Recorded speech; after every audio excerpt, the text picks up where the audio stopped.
আজকে এই খালে পরে নিক্সন চৌধুরী আর ভাঙে নাই আর স্বামী ওসমানের দ্বারা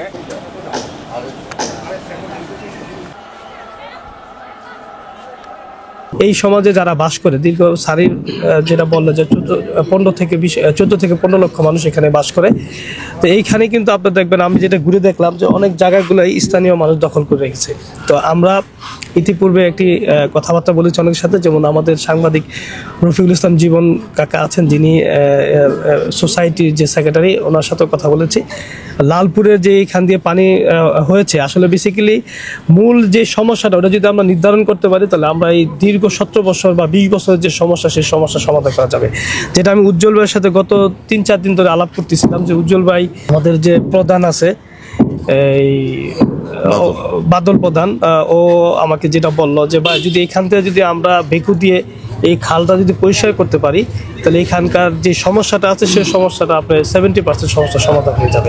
তো আমরা সেই আঙ্গিকেই আজকে 3-4 দিন ধরে কাজ করতেছিলাম। এখানে কিন্তু এর 17 বছর বিভিন্ন মানুষ, বিভিন্ন যারা সংসদ সদস্য ছিলেন, চেয়ারম্যান ছিলেন, মেম্বার ছিলেন, তারা এখানে বর্ষার সময় আসলেই তারা কি হাঁটু পানিতে নামে একটা অভিনয় করে দিয়ে তারা চলে যায়।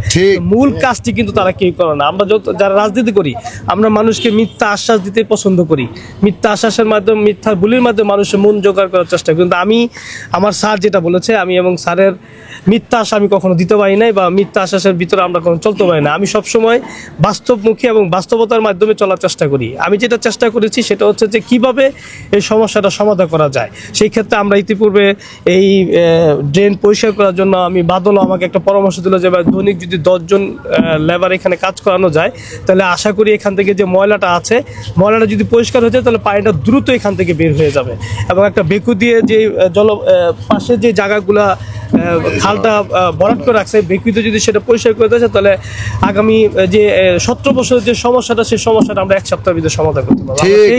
সেইভাবে কাজ করছি। ইনশাল্লাহ আগামীকাল থেকেই সেটা কাজ শুরু হবে, এবং উজ্জ্বল ভাই সেটা দায়িত্ব নিয়েছেন, বাদল দায়িত্ব নিয়েছেন, তারা সেটা আগামীকাল থেকেই আশা করি সেই কাজটি শুরু হবে ইনশাল্লাহ। 17 বছরের 20 বছরের যে সমস্যাটা, সেই সমস্যাটা আমরা আগামী 1 সপ্তাহের ভিতরে সেই সমাধান খুব করতে সক্ষম। মশিউর রহমান মানি সকল সমস্যার সমাধান। মশিউর রহমান রনি আপনারা জানেন একদিনে তৈরি হয়নি। সে দীর্ঘ ফ্যাসিস্ট 17 বছরের দুঃশাসনের বিরুদ্ধে আন্দোলন সংগ্রামে ছিলেন। সেই মশিউর রহমান রনি আজকে এই এলাকার জলবদ্ধতা নিরসনের কারণে এখানে এসেছেন।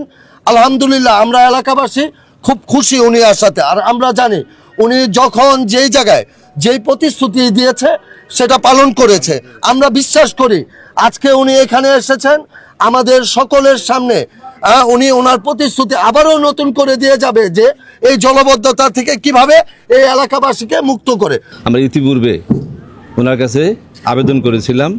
এই আবেদনের পর সাড়া দিয়ে উনি এখানে আমাদের এলাকার মধ্যে অন্তত কিছুটা মানুষের নিরাপত্তার ব্যবস্থা করছেন।